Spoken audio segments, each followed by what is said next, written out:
我们下面就请这个李振龙做报告啊，宾夕法尼亚州立大学的地理系副教授啊。我和振龙教授呢，长期以来是好朋友，都一起做了共事过也。所以后面这个研究呢，他在这个大语言模型在新的地理学的应用当中，或者说提出来这个自主的 GIS 这一块，应该走在整个学界的前面啊。那么我们大家一起欢迎这个郑龙做报告。好，谢谢吴老师，还有舒阳同学的精彩的报告，非常的振奋人心，因为我也是在关注跟踪吴老师团队的这个过去几年的这个研究这一块，非常的那个我觉得 deep 这些 research。那我 share 我一下我的 screen 啊，我还想说的是，吴老师实际上也是我的这个 career 的一个导师了，算是，因为这个我当时在乔治梅森的时候，在读研究生的时候，吴老师那时候在乔治梅森大学正好做那个是一个director of the 什么 visiting director 是吧 of the lab of the center in George Mason University，so 所以我也非常感激吴老师这么多年来一直对我的这个各方面的一些指导，一些那个引导所以非常高兴今天在这儿跟大家分享我们团队最近做的一些研究。OK， 让我 share 一下我的 screen。OK， 能看到吗？大家能看到是吧？希望。OK， 因为我这个报告一直是用那个英文准备的，包括的 slide， 所以说我做报告的时候，我希望我用英文，希望大家能够没问题，好吧？我可能有穿插一些中文在里面。那我的报告的题目是Toward Trustworthy, Interoperable, and Scalable Autonomous GIS. And so this is the recent work that my lab had been working on over last year, and on the topic of autonomous GIS, or in Chinese, 自主式地理信息系统。I'm going to spend like 30 minutes probably to talk about to do the presentation, and then later on, Shaowei Ying will give a presentation about the paper that we published on the GSIS. And the title is Beyond Words Evaluating Large Language Models in Transportation Planning, which is very relevant to the autonomous GIS work that we have done in the lab here. So before I start presentation, I do want to acknowledge, the students in my lab, Geoinformation and Big Data Research Lab at Penn State. So currently I have 5 students working on, the topics about geospatial big data, spatial computing, and mostly recently 3 students are working on autonomous GIS and Geo-Spatial AI. And also you can see the lab alumni, Shaowei received his master degree, in 2024. And the paper he's going to talk about is his thesis publication.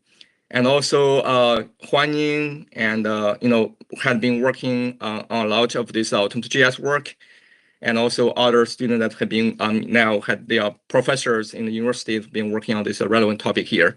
So my lab aims to address a broad range of geography questions about natural disasters, public health, transportation, and environmental issues. So if you want to learn more about my lab's research here, you can see, go to the website. I think there's publications and also other recent projects that we have been working on. All right, so come back to the topic here, autonomous GIS. I just want to first give a brief introduction about the autonomous GIS, or in Chinese, you can translate into the 自主式地理信息系统 or 自主式地理GIS.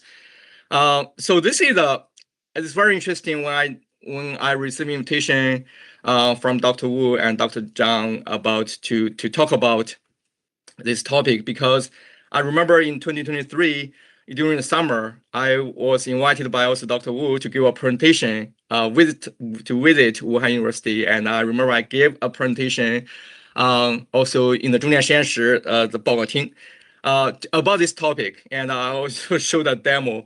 At that time, I think it's pretty interesting, and when you look back, it has been more than 3 years.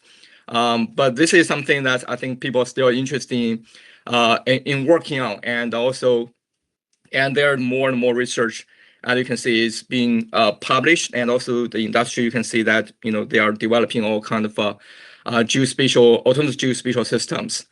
And so the definition of autonomous GIS, I think it's for now we can say it's pretty common sense. It's AI powered GIS that leverage large language models, or at that time we refer to also AGI, or artificial general intelligence, no matter what kind of a reasoning core, reasoning model that it has, but it has ability to in natural language understanding, reasoning, and coding to address the spatial problems with automatic spatial data collection, analysis, and visualization. So this is the definition published, we put in this paper.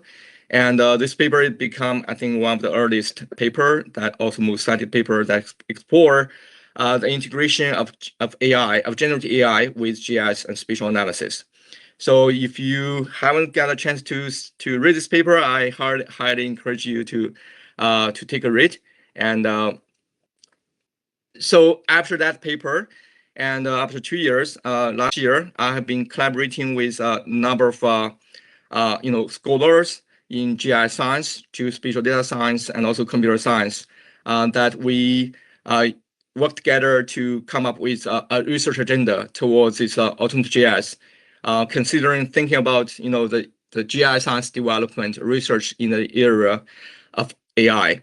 And again, this paper is published already, and feel free to check it out if you are interested in this. And this paper, I think, and in the last figure, you can see we propose, we come up with a framework, general framework, this high-level framework or conceptual framework of autonomous GIS.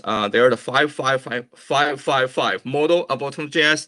There are 5 functions, core functions, 5 autonomous goals, and also 5 autonomous levels that to define or to kind of to guide the development of this autonomous GIS field. And so there are some collective visions on autonomous GIS. So we think that it is an emerging paradigm of integrating AI with GIS. So it's not just another tool that we have been developing like before, but become a geospatial analyst that knows how to use GIS tools. I think this is the key difference between autonomous GIS and the previous traditional GIS. And also not only use tool, but with what kind of data to solve the spatial problem. So some key capability you can think of is to use existing tools. There are so many tools in GIS that have been developed over the past several decades, like Toolbox in QGIS, ArcGIS. They are very mature GIS tools that they can use. Or develop new tool like using the real-time coding capabilities, using the APIs to write the code and to just build new analysis function tools, or develop or use new existing or new functions. They can also use GeoAI models, deep learning models. So those are one of the key difference, I think, between autonomous GIS and traditional GIS. And also its goal is to make the spatial analysis and the geospatial technologies more accessible. And also we think that it's expected to further promote innovation in GIS science and research through the large scale automation. And it should also be designed as a programming data-centric framework. This is also something we mentioned in our, that in the 2023 paper, because GIS is kind of, as Shaowei just mentioned also in his presentation, is a deterministic system. So it's different from, we ask ChatGPT or generative AI to write a report or a poem, something.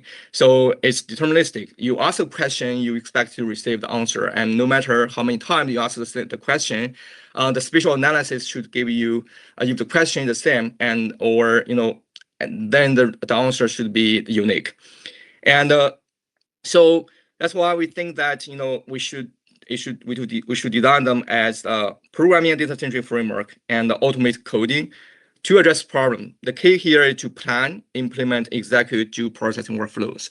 We'll talk a little bit more about the geoprocessing workflow later. And it should be implemented into the different GIS or GeoAI agents that work individually or collaboratively. So that's are some key visions that we think autonomous GIS should have. And another key ability for the autonomous GIS is that should be able to self-learn and self-improve. And that's something also different from traditional GIS. It can learn from document, for example, learn from experiences, like when you are using the GIS, the agent, it need to have the long-term memory to improve itself by based on the interaction with the users, with the human. Learn from simulation. So those are some collective vision that we have on autonomous GIS from that paper. And so in that paper, we also kind of to review the thing about the evolution of GIS, that we see that it's mostly driven by major disruptive technologies. So when we first think about GIS, it's a standalone GIS on the mainframe on the PC, like the very early GIS like ArcMap, ArcMap early, or their ArcInfo. And then that's because of PC development. And then with the internet, web, and mobile, we have distributed GIS like internet GIS and web GIS and mobile GIS, right? And then we have this cloud computing there, the cloud GIS like ArcGIS Online.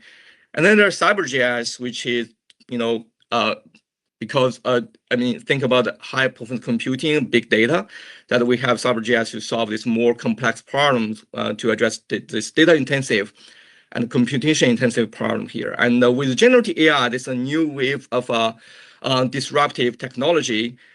We think that's a push GIS to the autonomous GIS, which is kind of different from the traditional ones that we have seen here.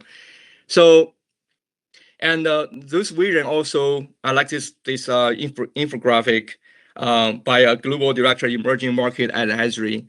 So in this graphic, you can see that he puts the GeoAI at the center of the workflow of the entire workflow, which is a convergent evolution of the GIS. And then the next horizon is even more interesting. This is from his quote. And autonomous GIS powered by AI agent that can run multiple step tasks, learn from their output, and propose optimized solutions. This is a very nice graph, figure that I think summarized the vision that we see in the development of GIS here. So, as I mentioned, the geoprocess workflow and autonomous GIS, I think it's something that deserves more attention here. When we talk about the geospatial analysis or geospatial coding and programming in GIS, and what's the unique thing here? So when we talk about spatial analysis, I think the core here about spatial analysis is a geoprocessing workflow. I believe this is something we are all familiar with. This workflow that I'm showing here is a workflow that we built using the ArcGIS model builder for the site selection problem. This is the workflow typically I use in my introduction to GIS class when I teach the student how to use the GIS model builder to create a model to solve the problem. This is typically built manually by GIS experts, spatial analyst. So, but with autonomous GIS, I think the key here is to how we can have the AI, generative AI, using that as a decision core to autonomously plan this workflow, to implement this workflow, and finally to run this workflow, and then to solve this spatial problem here. So if you think that if we think any spatial problem can be converted to the workflow, then any spatial analysis problem can be implemented, into this workflow using, for example, autonomous GIS, and then to get output. And so this is a kind of implementation mechanism that we think should be a core of this autonomous GIS. So, and then this one, LLM, I'm not sure how many of you have, try explore this one. It's an open source project, again, associated with that the first paper that we published in this area. I think this is among the earliest GIS agent. You can see from this workflow, from this architecture here, we start from the questions, spatial problems, like could you map the population living in a hazard waste using this data set? I think this is the key here. We have the GIS just by taking the request using natural language, and then it started to understand the question to create a workflow, a geoprocessing workflow. So this is only the planning stage. So no code generation yet. So it's the reasoning and then come up with these steps. And next step is for each workflow, for each node, for each operation node, it will implement the code, which here is code generation. Again, it's very, very important. A lot of issues that we identified as challenges, I think now probably have to be addressed by Dr. Wu's team with the code generation here. So we feel that a lot of errors is happening in this stage. Really, it's very challenging to have the generative AI to generate the geospatial code at that time. And once we generate all the code for each operation, it will put all this code together to come up with called the assembly program. Just like think about you have all these functions, put them together into a executable Python program. Finally, you get these answers for this question. This is a human. We only need ask question, you get the result directly from the system. All the three on the step on the right side, it will be automated by the GIS, by the autonomous GIS here, by the LLM agent.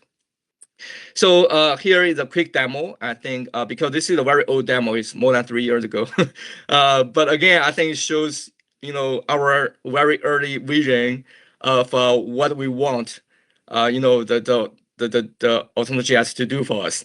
So for example, we just ask the system to have two tasks here: draw a map to show the death rate, and draw a scatter plot to show the correlation between the trend line, death rate. So I'm not going to read it out here. This is a task here about the COVID-19 death rate analysis. And then at that time we have to give the location to the agent. This is the location, the data that the agent can use here. So with this natural language input here, this strike through part is that now we have a data understanding module. This is no longer needed. You just need to give it data. But of course, now our latest research, we don't even need to provide data for the agent. The agent are able to find the data by itself. So, but anyway, this is in that demo you can see you will see the result generated by the LLM. This is workflow for this question. 3 data input and 2 final output on the right side. You can see the node here, and then this map and this scatter plot, and this is the code. Python code generated by based on the workflow here, based on the GeoPersonal workflow. All right. So in that agenda paper we reviewed that published in last year, we reviewed kind of the current status at that time of the autonomous AI agent in GIS, also broader data science. We found there is a 24. We reviewed 24 agent. That in this area, not only in GIS but also broader data science, and 16 GIS agents, 2 remote sensing agent, and 4 data science agents. So most of the agents you can see the autonomous level is in the level 2, which is with level 1, level 2. As I mentioned, we have 5 levels of autonomy. In defining autonomous GIS, level 2 is mostly focusing on geoprocessing workflow automation. And level 3 is more relevant to the data part, which is autonomously data collection. And then moving forward is a higher level automation about optimize the workflow based on the result. And finally, the system are able to level 5. The system are able to self-learn. Have summarized the experience that the system interact with the user, so to improve itself. So this is last year. I mean, this need to be updated, of course, but this is from last year. And also here is some recent development in the geospatial industry that my team, we have been, following on. You can see Esri is working very hard. I mean, working very actively to build is what they call it conversational GIS sometimes, which is you have ask questions in natural language and at the panel there like like Copilot, and then it will get a result here. This one you see that it generates, I think, a kind of a SQL style query based on natural language. So Esri also in the latest Esri user conference, and there's a lot of conversation discussion about the agentic AI, agentic GIS, and also focusing on there even some talk about the agentic ArcGIS. That's something that they are working on to build. So at their future product. And also, I think in the US there is a company called Katu, they develop agentic GIS platform. This is also announced last year, maybe 2024. So a very nice system that demonstration of what you can just ask the system, ask the GIS with natural language question, and you get this direct result on the map or at the report here. And the other company called develop Geo Agent, AI-driven geospatial insight for your entire organization. They demonstrate using the geospatial agent to for different application domains using their product. And of course, and something I think we're all familiar, SuperMapGIS. And then they are pushing a geospatial AI agent, and there are some publications, there's some reports, and also YouTube videos that showing that this active development for the SuperMapGIS in this area. So pretty exciting. And Google, they also developing their geospatial reasoning. They are building large geospatial foundation models. Again, their goal is to allow the users to ask the questions in natural language to support different kind of applications. So those are the industry development. And also I'm happy to see a book in this topic, autonomous GIS. Of course, this book is not from me, not from my team, but it's from another researcher. It looks like a very interesting book, focusing on the discussion of autonomous GIS, their agent, and the future of spatial intelligence. This book is available from Amazon. And also there's a course, Udemy course online, which is not free. It's charging. It's also developed by another scholar. They call it build agent, autonomous GIS system. And so those are pretty exciting development direction that we're seeing around this topic. And so for today, those are some quick background about autonomous GIS and what we are right now. And there's some challenges that when you look at this development here, there's some challenges for building or developing this reliable autonomous geospatial systems here. So as we know, the GIS shifts from passive execution to autonomous workflow generation and decision support. There are some challenges, not only for the GIS builders, but also for the GIS users. From the GIS user perspective, the trust and the transparency is a big issue, right? When you have the AI to directly to write code for you to build a workflow and then to get a result, and you finally you will definitely have thinking about whether you can trust the result, whether you can trust the result is something that is correct or is reliable.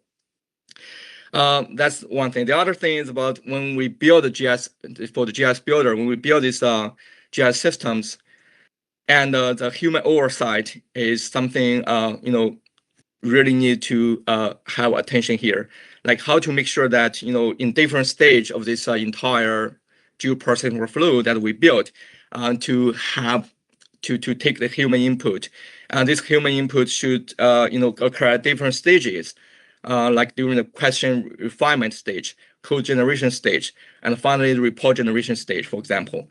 And so this is again also from the GIS builder perspective, and also from the entire ecosystem of autonomous GIS, autonomous geospatial systems.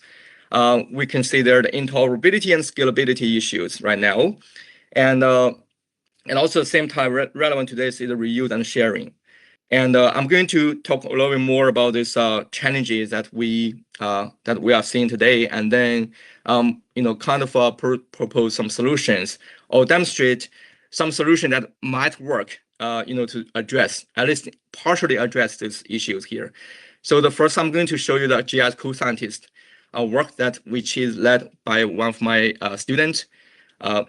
So this GIS co-scientist is kind of a collaborator. We call it collaborator, spatial analyst or spatial researcher that you can work with it to perform spatial analysis, to perform data retrieval, and also to perform geospatial research. And so this is a workflow. This is the overall architecture for this GIS co-scientist here.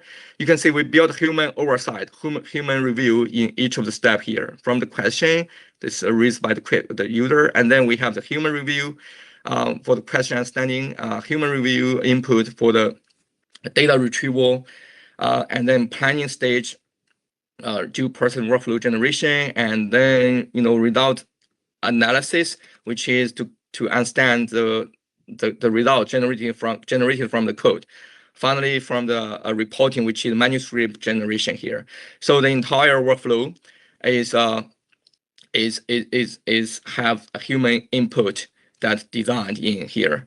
And this is a paper that's currently under review, but we did have a print out and also have the system available for anyone to try. So in that for the trust and transparency challenge, we think that we need a new validation stack in this kind of new paradigm of a GIS analysis. And on top of that, we think a full reproducibility bundle is needed for each analysis. We just don't want to just have the system to ask question and give you the result.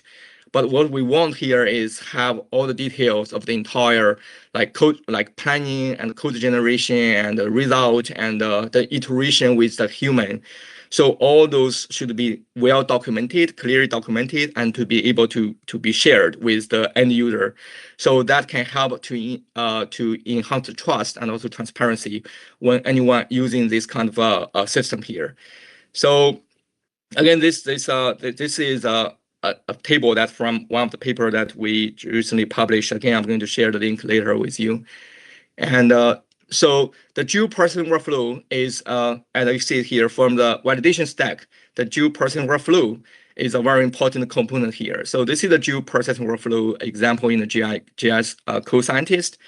This workflow shows you that when we perform spatial analysis, it always, as I showed you earlier in the LLM, it always will first generate a workflow first, like this kind of visual workflow for you to review. If you agree, and then it will start the code generation part. And if you don't agree or you want to make any change, you can do that. For the spatial analysis, since GI co-scientist not only for spatial analysis, but it also can do the spatial research, like generate hypotheses based on the questions, come up with objectives, and finally generate the manuscript, right? So, and in this one, again, it will come up with a very first high-level hypothesis generated by this AI, by the co-scientist. And then if you agree with the objective, it will start to generate the detailed workflows for each objective, for each hypothesis. And then again, as you can see, we have 3 hypotheses in this workflow. And then each hypothesis, there is a chain of these operations, which is a GeoParsing workflow here. And the entire thing you will be able to see before the system start to generate actual code. So which is this part need a lot of I think intelligence, not only from AI but from the GIS users or the researchers to have the input about spatial reasoning part, about this domain knowledge. Okay, and we think that the next step, the code generation part, is kind of even though it's very challenging, but again, it's relatively deterministic because you can see the code generated, and if the code has some error here, the user are able to either manually try to fix that or to have the AI to try to debug by itself. So this is a GeoParsing workflow, and then finally the reproducibility bundle example. In this GI co-scientist here, as you can see, I have a link here. This link, if you scan this barcode, you are able to go to this link, and this link, I believe everyone should be able to access this link. You will see a full conversation, which is called reproduce bundle for this question. This is a research question called question is how do spatial inequalities in PM 2.5 exposure across California counties vary with income inequality in 2019, and does the spatial relationship vary by urban-rural classification? So this is a spatial question. So in this bundle, you will be able to see all those the entire steps, including the start, very beginning, the hypothesis generation, the code generation, and finally the manuscript that you are able to download from this link here. So that's what we call the reproduce bundle, and to address kind of the trust and the transparency challenges here. So since I don't have much time, I do have some demos here with links. I hope if you are interested, You can take a look. And also, I recommend you or encourage you to try the system out by yourself. You can. This is the link for the GI Code Scientist, and also this is the user menu. If you go to the user menu, you can look at the API key part, and you can get a free API key from my lab right now for just testing purpose. And then with the API key, like OpenAI API key or GIBD API key, you are able to use the system. If you already have your own OpenAI API key, that should work. So we are working also to make the system work with open source models, and we are testing the local models on our server, but that will be released later. So this is the trust, transparency, and our human oversight that using GI Code Scientist to try to tackle that. The other challenge we are seeing here today is interoperability and scalability issues, and also reuse and sharing. So what's the gap here? The gap here that if you look at current literature or the developing industry, many people are building the GIS agent or Geo-Spatial GeoAI agent here, and but all these agents they are just work in their own environment. Like my lab had built different kind of GIS agent, data retrieval agent, spatial analysis agent. Some other labs have built other agents. Some companies building their own agentic systems. But the gap here, all those GI agents looks like they are isolated. They are not able to talk with each other at the agent level. So that caused some challenges for the interoperability, which is the geospatial interoperability had been a long-standing issues or concerns in the GIS, in the geospatial industry or community, right? So that's the challenge that we are seeing here today. So one of the solutions that we are proposing here is we call it the geospatial agentic services, or in Chinese, 空间智能体服 or for the 智能体服操作. And so in this GIS, I like this short name here, GIS. The GIS here, the goal of GIS is to make the geospatial agent interoperable. So which is if you have the agent following GIS style, publish that as services. The agent, no matter where they are from, no matter which lab they are coming from or which kind of a server they are being hosted, they are able to work together to solve a more complex problems. So that address the interoperability issue. At the same time, it also tackles the scalability issue, which is we're not reinventing the wheels all the time. We build agent, it can be reused, can be shared, and it can be incorporated in a larger workflow to solve more complex problems. If you think about CyberGIS, for example, if there's some geospatial agent developed powered by some CyberGIS component there, those agents can handle big data, data-intensive processing tasks. So this agent can be also integrated into some agent developed by my lab for spatial analysis, which is they become fully interoperable. So I think that's the key goal of the GIS here, which is to publish the geospatial agent or GIS agent as a web service, as a typical web service that we are familiar with. So to understand the GIS, you can think about the GIS is the service structure for the autonomous GIS. We know that we all are familiar with WebGIS, right? We know WebGIS, what's the building blocks for WebGIS is geospatial web services. We are familiar with the OGC like WMS, WFS, and also Esri, they have REST API.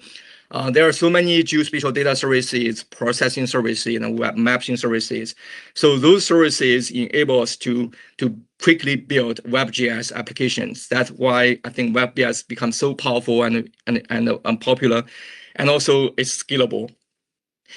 So the same thing, if you think about the autonomous GIS here, what we are missing is something like geospatial web services. But in the autonomous GIS, as we mentioned in the paper, the building blocks is becoming the geospatial agent or the GIS agent here. So what if the agent are isolated? What if we can publish this agent as services, just like WebGIS web services, and then these services suddenly can be reused and chained together to build a more complex workflow and to support different domain applications. So this is the operational view of GIS here. You can see we have this distributed GIS servers, and the server can be from my lab, from others, from industry, from a company, whatever. And then you have this GIS client. It can have AI orchestrator. You can have workflow platforms to build a workflow based on the GIS services. And this is like more like a full service chain, right? Python script, like you can use the service in any way. And then you can have different applications like disaster. But so how to integrate with existing GIS resources? So the GIS here is not concerning about how an agent is going to use the existing GIS services.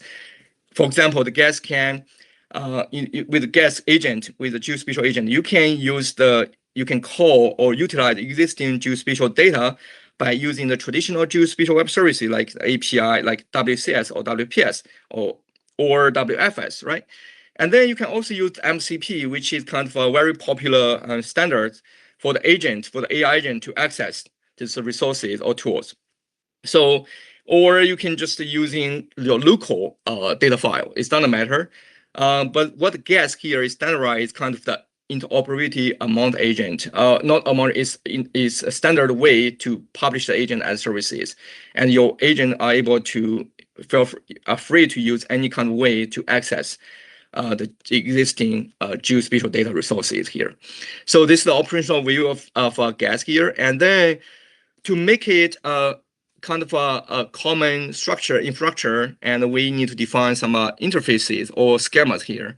So here we are following the OGC style. For the GIS server, you need to have the capabilities document. I believe this is something Dr. Wu's team is very familiar with, and about service, geospatial web service. And then on the right side, you can see this is for each agent here, you are able to describe the agent, just like in the OGC WMS or WFS, you have the layers or features, and you can describe each layer's capabilities. So this is the interface that we define the schemas for the GIS server. So we are able to publish all the geospatial agent in a standard way. We have open sourced the GIS project, which anyone can access and contribute. Definitely anyone are encouraged to take a look at this code here. Currently, there are 4 projects called GIS server, GIS client, that's GIS client SDK for JavaScript and also for Python right now, and GIS registry and also GIS canvas here. So I'm going to show you, this is the GIS registry. This is more like GIS store here. We call it a GIS store. It's like you can publish an agent, a GIS server, hosted in different places quickly, and put all the you can show all the agents in one registry here. So you can click like this link here to see the detailed agent capability description. Currently, we have this 19 GIS geospatial agents from Penn State, GMU, and Emory University. So we are definitely looking for more contributor to work on this project here, and then to demonstrate this something will work to make the geospatial agent interoperable. How to use the GIS services? Once you publish a service from the GIS server, and then that GIS client here is like anyone using the GIS service, either in Python or in other ways that become a GIS client. So we can manually invoke this GIS service. For example, this is the Python code I'm showing here.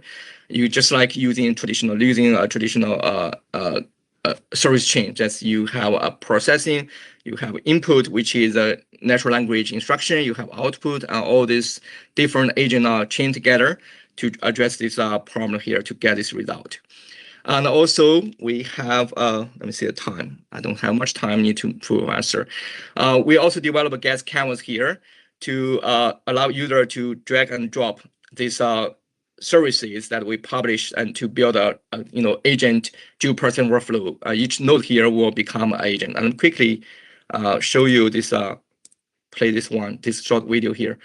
So on the left side, you can see there is you can add a GIS server by just register using the GIS server URL, and then it will list all the geospatial agent registered already, published through this GIS server. And then you can drag the service from left side to create a workflow. I'm going to, this is adding another GIS server from Emory University, or from George Mason University. So you can see you have 2 servers added here.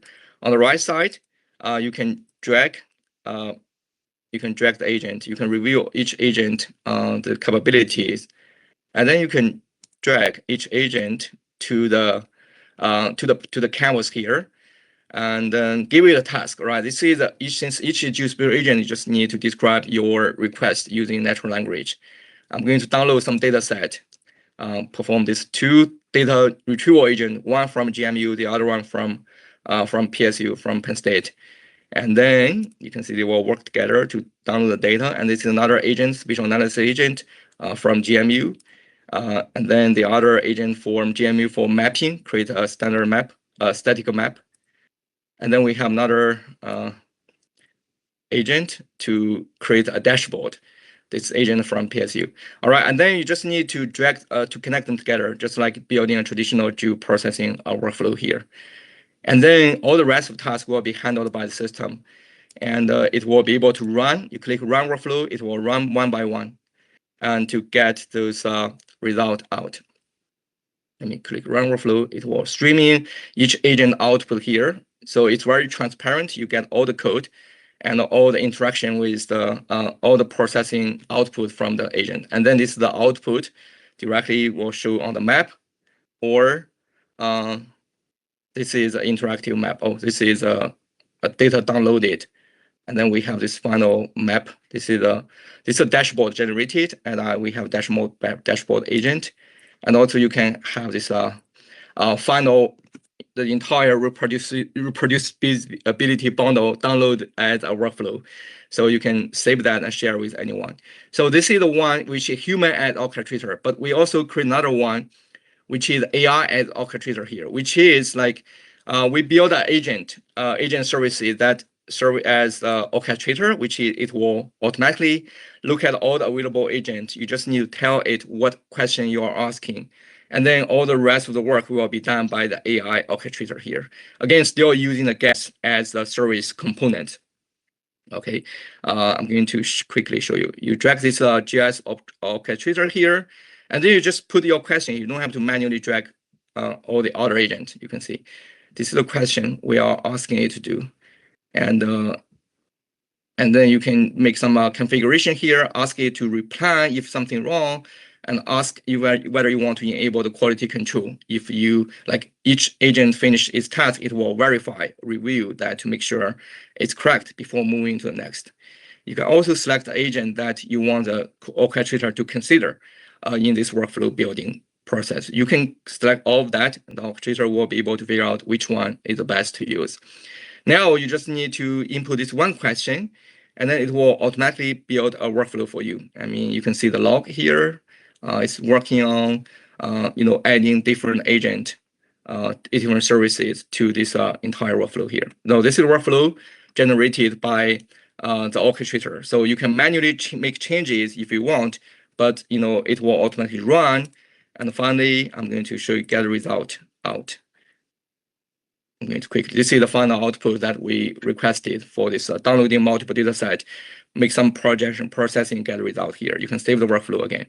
So, so finally, I think the GIS aims to enable the infrastructure scale of autonomous GIS. This is something that we hope that it can serve this purpose, because we did mention about the infrastructure scale development or deployment of this new paradigm of GIS here, and the GIS here can be served as that kind of purpose here.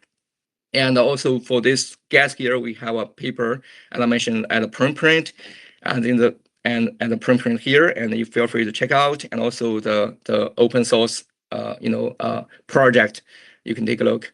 And we are also currently working with OGC to create the OGC GIS API standards working group to move forward with the standardization work of this GIS. And so also in the research agenda that I mentioned before, I think if you read that paper, you will see we have a lot of questions that ask at the end of the paper. These are some kind of it's not technical questions, but it's more like questions. It's beyond just like we can solve with technical innovation. So it's more questions than it answered in that paper. So to think about that deeply, recently one of my students and I have been working on publish a new paper called From Tool to Collaborator, rethinking GIS science as the GIS become agentic autonomous. So those paper is, I think, addressed or kind of to discuss further about this question that we raised out, we raised in this in the previous a review agenda paper, and that's all I have today. I think I use a lot of time, and but again, I can answer any question later after the presentation, after the session, either online or offline. Yeah. So next, I think Shaowei will introduce the work that he has been mostly working on about using a large language model for transportation planning purposes. Shaowei, you can go ahead. Yeah. Hi. Thank you, Dr. Lee, and also Dr. Wu for this opportunity to be with you here tonight. Dr. Lee, it was great to hear your presentation about gas. With oil price so high, it's refreshing to hear that about your gas, which is open source and free, right? So yeah. What we're going to do, I guess I don't really have much time, right? Is to quickly give you an overview of the work that I had done as a master student under Dr. Lee, right? And that was about two years ago. Let me share my screen.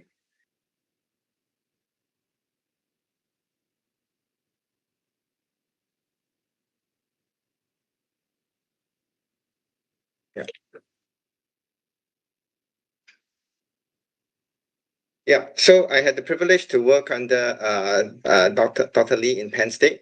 I was a remote student. I'm actually based in Singapore, right? And my current day job is actually with industry. I work for a tech services company that extensively serves the Singapore government, and one of the government agencies that we work very closely with is the Transport Authority, right? So a lot of the sort of this topic and a lot of things that I'm doing there is related to transportation planning and operations. So the work was done this research work was done back in 2024, right? I'll talk about what my original master's thesis set out to test and what we found out, right? Back in 2024, right? Obviously, with the AI advancing so quickly, right? A lot of the things have moved on, right? So what I will also spend some time, right, is to talk about what has been durable, right, and what still holds from the research, and what did not, right, and then where does this then leave us going forward? So here's the 2024 questions that we posed, right, about the use of large language model LLMs in road transport, right? Questions about can it understand sort of a basic GIS concepts, right? Is it able to read specialized geospatial and transportation representations? For example, the GTFS transit data, which is a standard format used to store public transportation information used extensively globally, right? Is it able to understand commonly used simulation tools like MatSim, right? Again, it's quite often used in the transport sector, and is it able to act or do, right? Is it able to take a typical analytical workflow found in the transport domain, right, and augment what the human transport operator or analyst do, right? So these are sort of three, I guess, progressively harder questions of whether the LLM's linguistic fluency is able to translate into real world sort of competence, right? The link to the paper is found on the bottom left of this slide if you want to sort of learn more about the findings and the methodology. Right. So back in 2024, right, I noticed that based on literature survey, right, that there was already starting to have a lot of papers around generative AI. Not so much about agentic AI yet at that point in time, but even for the Gen AI papers that were coming out, noticed that a lot of the benchmarking and evaluation was very much concentrated on assessing the performance of the LLM on what I call horizontal tasks. Right, there were very few papers that were looking at specific vertical domains or industry domains, right, such as transportation, right, or telecommunications or banking, right. But given sort of its real sort of potential use, right, in transportation systems, especially when it starts, especially when we're starting to see autonomous vehicles being rolled out extensively, right. It is important that I think more research be done, right, to evaluate LLM's use in the transport domain, right. And here you can see a number of typical kind of categories of use case applications or large language models, right, in the transport domain, right. So in the sort of research work, what I then went out to do is to construct a sort of 3-level evaluation framework of increasing, I guess, complexity, right, to evaluate the performance of the large language models or the competency levels of the large language models, right. Level 1 was really it's about sort of the general knowledge of GIS concepts, whether it was able to understand simple descriptive geospatial statistics. Right. Level 2 is where there is more domain grounding.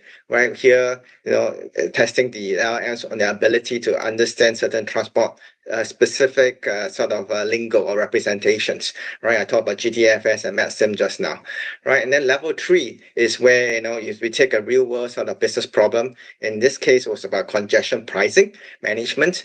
Right. And see whether it could actually come in and be a useful co-pilot, right, to the sort of transport analyst, right. Back then, right, the sort of models were obviously less sort of sophisticated compared to today, right. I think the reasoning models were just starting to appear, right, after I sort of picked these two, right. So this definitely looks a bit dated, right. I was using two sort of models that were sufficiently contrasting in the sense that as well OpenAI GPT-4 on the left was at that time more state of the art, while the one on the right, which is Microsoft 5.3 Mini, is really a much sort of lighter version, and that was the time when there was starting to be growing interest about the smaller language models to perform more specialized tasks, right. So I took these two to sort of do a comparison against the 3 levels of benchmarking I talked about, right. So here's some more details about what exactly I did, right, at each of those levels of evaluation. For the general geospatial skills, it was basically testing them against a set of multiple choice questions here, right. The GIS exams was really about, I think, 60 over different types of questions, right, that we typically would test our undergrads or even our master students on understanding of spatial data science, right. And then descriptive statistics was really to see the model's ability, right, to extract as well as interpret some descriptive statistics from a tabular data set, right, that we provide to it in the form of a GIS report. In the second level of testing, right, here we again use the technique of a multiple choice but questionnaire, but here the types of questions were specific to the transport domain, right. We were testing them for their knowledge about GTFS, right. We were also testing them on their ability to understand the simulation results, or actually able to provide the right inputs, right, to a simulation tool called MATSIM. Right, and then the third level of testing is where I curated a actual real-world business problem that we had in Singapore, right, around congestion pricing. And I'll talk more a bit in the next sort of slide or two. Right, so the congestion pricing problem that I presented to the two LLMs was one based on the real world experience, right? In Singapore we have an electronic road pricing system whereby there is a gantry along all the major expressways leading into the central business district, right? And currently the tolls are set on a periodic basis, right? And what I wanted to do is to check if it was the LLMs were able to help the analysts understand what happens when we change the price of one of the gates and how does it affect the distribution of traffic across the entire road network here, right? So the real world question was, how far would toll price change in a particular gantry, right, cause traffic to be redistributed across the entire network? Would it cause traffic jam somewhere else, for example, as traffic is diverted, right? Obviously, I had to create sort of and educate the large language models on the series of tasks that it has to do, right, in order to arrive at the policy recommendations of whether to raise or not, or by what extent the toll price to alleviate congestion, right? So there were sort of two sort of approaches, right? One was based on the price elasticity of demand, right, and whether the large language models are able to actually understand how to implement that. And the other approach was presenting it with a MATSIM simulation output data set and asking it whether the result based on those results, right, how would you how would you interpret, right, and make recommendations on what to do with the pricing levels at the gate. So here's sort of some of the results that came back. All right, no surprise, right? Across all the three levels of benchmarking, right? The larger model at that point in time performed better than the smaller model, right? But I have to say that really out of the box, right? These two models already demonstrate I guess a promising level of general GIS and transport domain skills, right? So the level 1 and level 2, they were able to more or less do well. But when it comes to the sort of level 3, right, applying it to a real world business, a real world operation setting, right, to do decision support, right, the smaller model was clearly less capable, right, compared to the larger state-of-the-art model at that point in time. Yeah. It'll be interesting to sort of rerun this with today's more sophisticated reasoning models right here. I'm quite sure they will definitely be able to perform better than what we see here, right?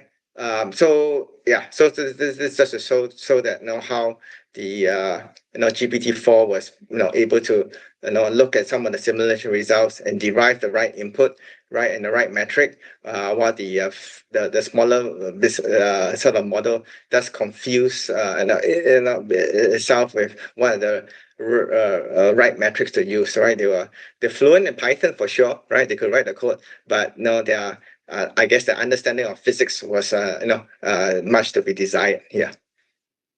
So clearly that was 1.5 years ago or 2 years ago. It's a long time, right? In our AI timeline, right? So what has changed since 2024 is clearly the frontier models has moved, right? Not just becoming a lot more sophisticated in their reasoning capabilities, but they have also gone multimodal, right? And you can see on the chart on the right that since 5.3, which I was using in April 2024, there's a lot more sort of dots, a lot more models with different colors representing different kinds of domains. Multimodal domains have emerged right here. So because of that advancements, right, a lot of things that probably reflected in the paper, has become rather dated, right? GPT-4 and 5.3 no longer. I'll be quite surprised if people still use it. Maybe 5.3, right, for specialized, but GPT-4 we probably cannot even get access to it now, right?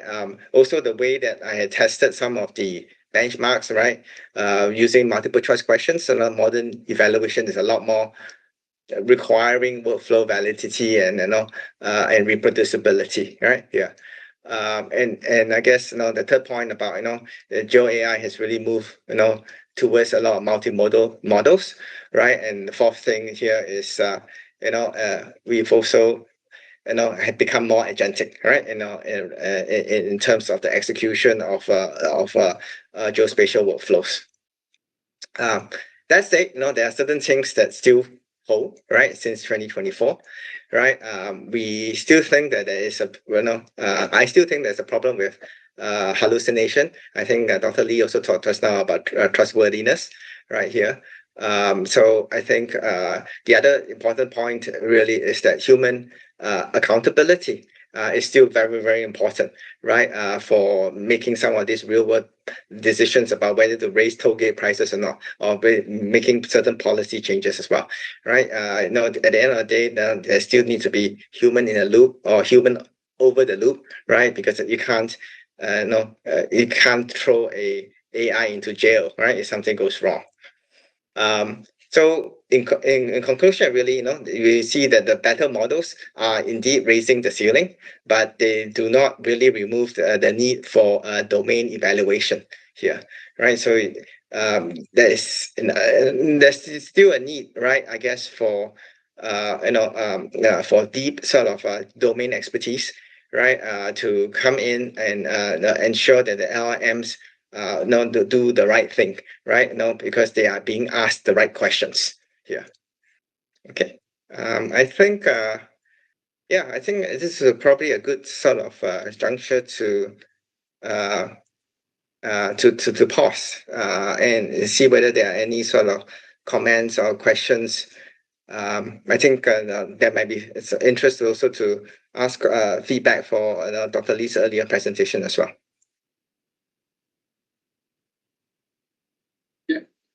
Thank you very much, Yin Shaowei and Professor Zhenlong.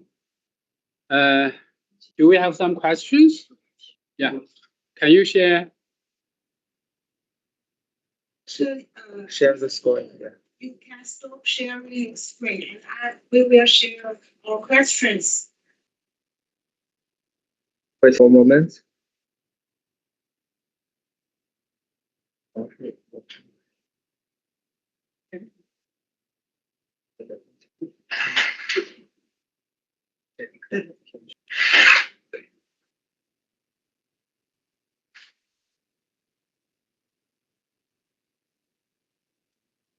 Well, 两个老师2页， oh, 每个老师1页。 we do have some questions, and this page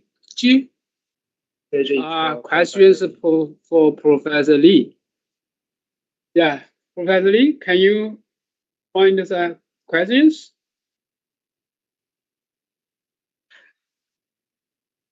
So I think the first question is for Shaowei. Yeah. Okay. You can go. Yeah. So I think the AI models are very useful when it comes to the handling very sort of large and rather ambiguous sort of data sets. So right now, one of the things that I'm working on is our ERP 2.0 data in Singapore, which is derived from every vehicle, right? A registered vehicle. There's about 1.1 million vehicles on the road in Singapore. They are sending continuously GPS traces, right, to our to some central repository, right, and analyzing these sort of data, right, reconstructing the movement trajectories, understanding the origin destination sort of patterns, right. These are things that our planners really like to understand and know, right. Can benefit tremendously, right, from the use of sort of these large language models, right, to help help with the processing of the data, right? So that's in sort of one area, and then the other area that we're using a lot of these sort of advanced AI models is in the area of simulation, right? Not just understanding what is happening, but also forecasting and projecting and running different what if scenarios, right? For example, if one of the lanes of the highway is closed down for an hour because of repair work, right? How would it affect the distribution of traffic or across the entire network, not just from that on that particular road link? Yes. Okay. Thank you. The second question is for Professor Lee. Yeah. Okay. Very nice question here. I think this is a very thoughtful one, and I think as I mentioned in this presentation here, I think from my perspective, there are a lot of work that we still need to do. I think we are just started at the beginning, kind of working on this Geo-Spatial AI agent or GIS agent, and one from the technical. From the agent kind of performance or accuracy perspective, I think one thing that we need to work on is spatial reasoning, and which is integrate domain knowledge. Spatial reasoning here is currently mostly, I think, at least in my team's work, we are mostly relying on the external domain knowledge, and then using the existing large language models reasoning capabilities. Of course, this like large like ChatGPT or Gemini, all this model, they already trained based on some existing geospatial knowledge. But again, to make it further, to enhance its spatial reasoning capability to solve more complex or hard problem in GIS analysis, not just like simple questions. A deeper reasoning capability, spatial reasoning capability is needed. So that's one, I think, is one area that definitely need to take a look. The other one, as I think Dr. Wood's team, Professor Wood team, had been working on the coding here.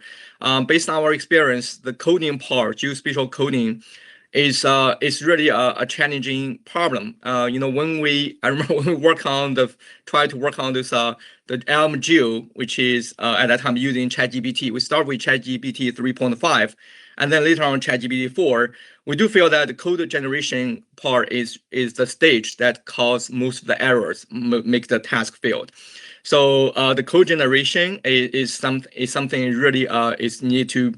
It's a hard problem to solve, and it's really need more research.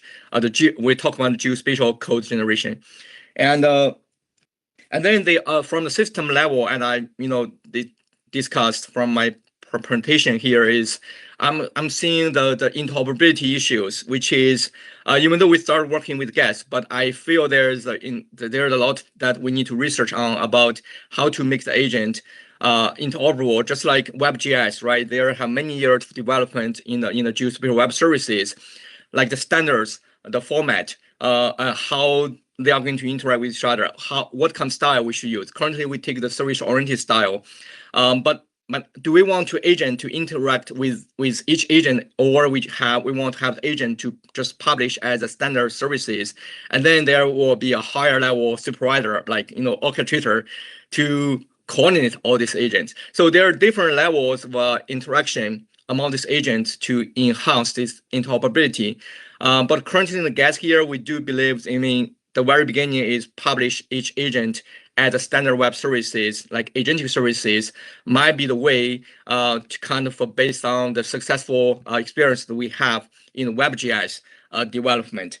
So that's agentic services or GIS, geospatial agent services, solving the problem of the interoperability, and also at the same time the scalability, right? The service can be built one time, can be reused, can be changed in a large geospatial workflow without any kind of actual effort. We just like you are reusing existing capabilities.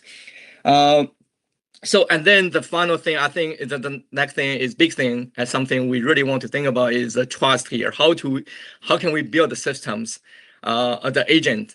You think about if the agent is a building blocks for each agent, we don't want agent to be serving as to be served as a black box. We want the agent to be fully transparent and to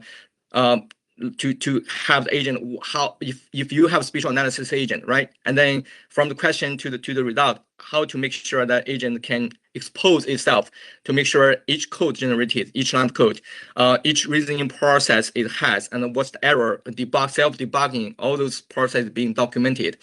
And then from the entire system level, and how we can make sure the entire processing workflow is reproducible, is also its transparency, and it can be audited by anyone who want to say, oh, whether how we get this result, which is a trace back to the original question, and then for each agent, trace back to the original each line of code.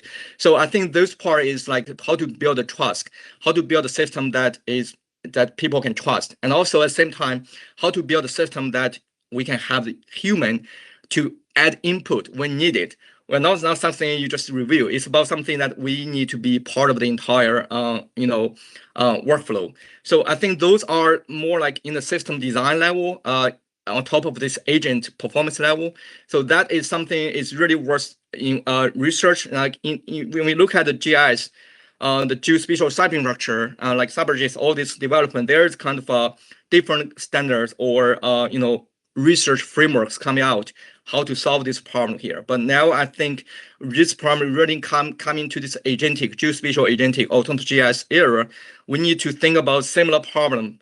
We can probably reuse or take advantage of existing frameworks, but sometimes it doesn't work.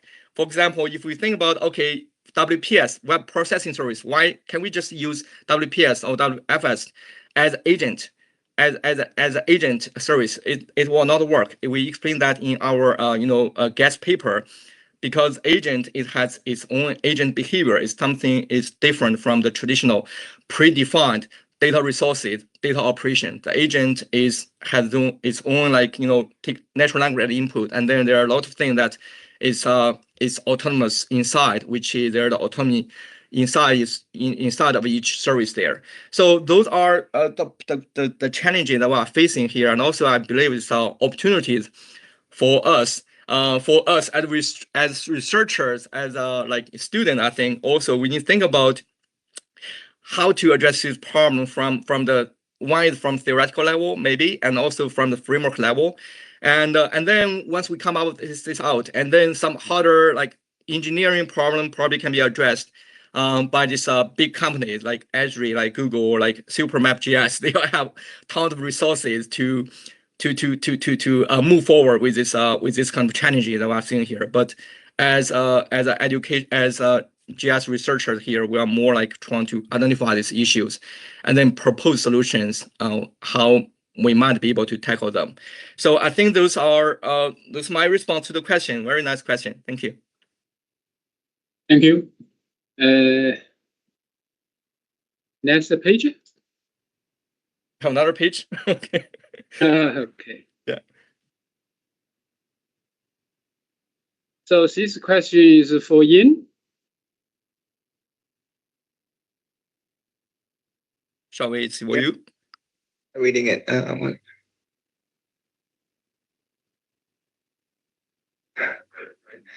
Okay. Yeah. I think in the real world, the challenges of introducing AI, right, into an organization, whether it's transport or not, right, goes beyond just technology adoption, right? And a lot of the times, the technology solutions are maybe good enough, right? But there is a lot of resistance and the friction to it being used. And that is really because of the organization inertia, right? The people are so used to doing it in a certain way, right? They are not incentivized, right, to use the new way of doing things. So like in the transport planning domain, they are so used to that 4-step sort of transport planning process, right? And that is the data that they use is essentially based on household travel surveys that are conducted once a year, right, on the sample population, right? But they have over time develop a lot of sort of work processes around not just analyzing the results but also making use of those insights that come out of the household travel surveys. Right now, in the era of big data, right, and all these sensors, IoT around, right, actually we are now able to collect data to the minute, right, and are able to understand the entire condition of the road network, right, to a level of detail that we never could before. But in order, but still, there is a lot of gravity, a lot of sort of pushback in using this new set of data, and that really boils down to perhaps sometimes a lack of understanding, lack of skills, right, or being too tied to the original way, the traditional way of doing things, which everybody is familiar with, right? Yeah, and and many of times, there's also the thinking about why rock the boat, right? And why change anything when it's not broken in a way, right? So yeah, I hope I answered, or at least give some perspective on why some of the innovative or creative sort of research findings, right? Do not make it to the real world. Yeah. Yes.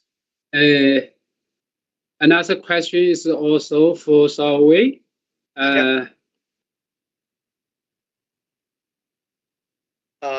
Yes, I do think it does boil down to the fact that